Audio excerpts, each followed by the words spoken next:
We're back with another hike. Yeah. Look at this. This is so fun.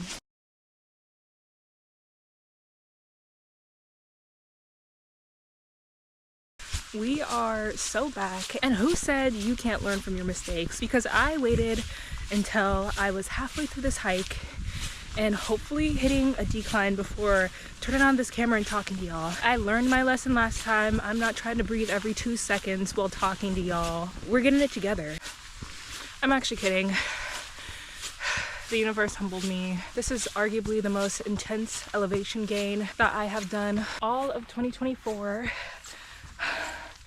And it's so fitting that it's happening on the last day of the year. I am making this on the last day of 2024, and it is a beautiful day today. Considering how gloomy it's been and how overcast and rainy it's been, this is just like gorgeous. Hold on. I feel like this GoPro is not doing it any justice whatsoever. If you're new here, hi, hello. My name is Sydney Rain, and on this channel, we just live in life. We are hiking all 2025. We're getting outside. We are Earth girls.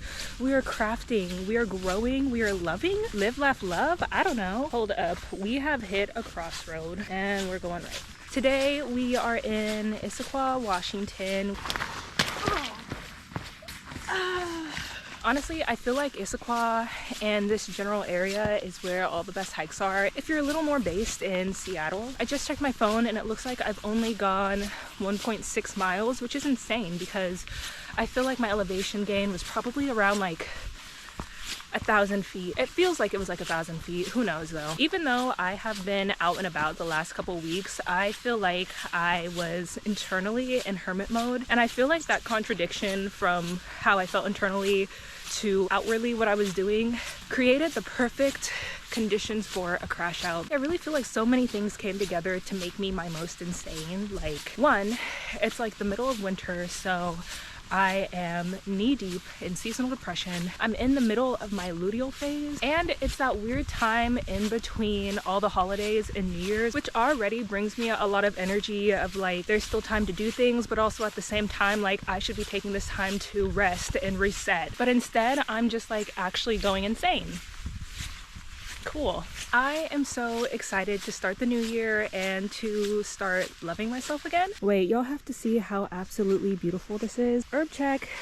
Okay, honestly, so this is either one of two things. It's either low organ grape or tall organ grape. Based off of how structured the leaves are, I want to say it's tall organ grape, which is native to the area. Awkward, why did I say that right there? I don't mean to be dramatic when I say I'm excited to go back to loving myself again. I feel like this year was very split for me. Like on one hand, I discovered new passions and was able to finally be in a place where the work that I'm doing is something that I love and something that I can genuinely see myself doing for a very long time. And with that came a lot of new experiences and new friends. But strangely enough, at the same time, I feel like other aspects of myself that made me feel beautiful and really brought in my feminine energy and that creative energy had to kind of take like a back burner. And this is something that I never really complained about in the moment, just because I don't think I realized how much it was affecting me at the time. But my previous job was extremely masculine in its energy, and I don't necessarily even mean the work, to be honest. It was just the fact that the team that I was on was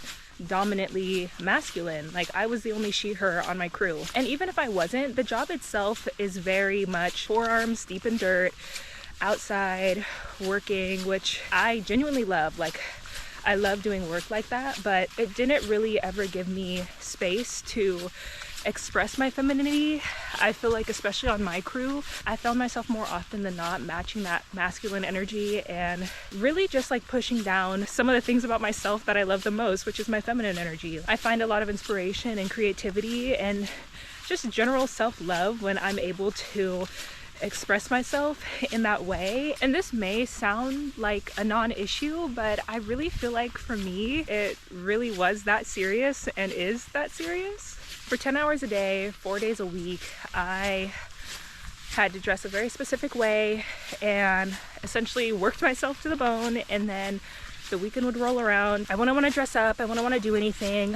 I hardly wore any type of makeup this past year. And now that I have sat with the entirety of the year and feel the way that I do now, I've come to the conclusion that that affected me a lot more than I thought it would. And to just completely take this to a space that I was not expecting it to go to today, I really feel like the lack of feminine energy that I experienced this year was very similar to how I felt after I had an abortion.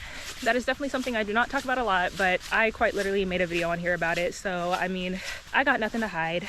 This was about 2 or 3 years ago now, but I just remember after going through with that procedure feeling, I don't even know, like, emasculated is a word. I felt effeminated. I don't know. I just didn't feel feminine for a very long time after that. It took about a year, to be honest, for me to kind of like feel that energy come back to me, and I just felt very disconnected from my body. That was sort of the point that I realized that my feminine energy is so special and sacred to me, because I didn't realize how much it influenced my mood and how I perceived myself. All I remember is one day around a year after having my abortion, it was almost like I was just struck with consciousness. And it was during a moment when, I don't know, I don't even remember what I was doing, to be honest, but I just remember feeling so feminine in that moment and that energy coming back to me, and it just like woke me up. And it made me realize leading up to that point that that was something that I had been missing for a while. And I just remember feeling so good and beautiful and finally being able to see myself. The trail is picking up. It's picking up. Okay, we just got to the peak. All I see is a chair and this thing. That was a bit anticlimactic, I'm not gonna lie. Anyways, but back to what I was saying. I feel like this year has been a really light version of that. Like, I am not trying to compare my year having to wear work boots to how it felt to have an abortion, but there is one common denominator between those two things, and it is feeling like there's a lack of feminine energy in my life. And now that I've thought about it deeper, even in moving to Washington, I moved up here with my boyfriend. I am largely around masculine energy most of my time, just because since moving up here, I've made friends at work, but for the most part, the people that I am surrounded by dominantly have masculine energy. So I imagine that has also played a role into how I am feeling. Now that I no longer work that job, I am so excited to like girl out, I guess. I know for the past week for sure, I have been making more of an effort to wake up, get out of bed, and brush my eyebrows and put a little bit of mascara on, and that has already done wonders for me, especially too because I work from home, so it's been really easy for me to wake up, not get out of bed, kind of just feel like crap the whole day, get stuff done, and go back to bed. And I am done with that energy and that cycle that I kind of fell into. At least putting something on that makes me feel semi-presentable, and putting on a little bit of makeup has really made a big difference for me in my life.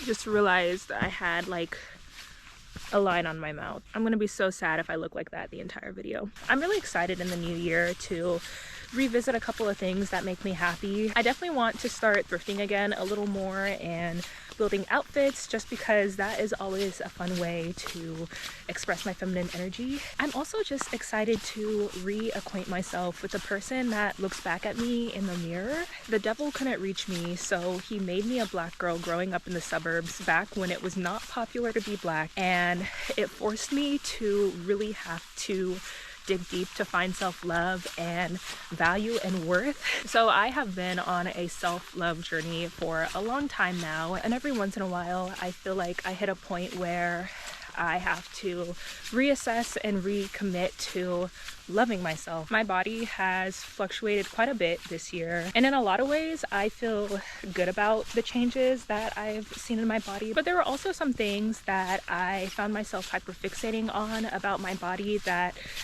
really just fed into those negative narratives and mental spaces that I've worked really hard to move away from. And this definitely isn't supposed to be a woe is me moment, because in a lot of ways I have only grown more love for myself and who I am and more confidence. This year definitely was overtly positive for me. These two sides of me are definitely not mutually exclusive, and I feel like in a lot of ways they still end up overlapping. So naturally, I just wanted to yap about it. We are 3 miles in and we have hit 12,000 feet of elevation. The phone didn't have to tell me that. I already knew that. I felt it. We are officially on the decline.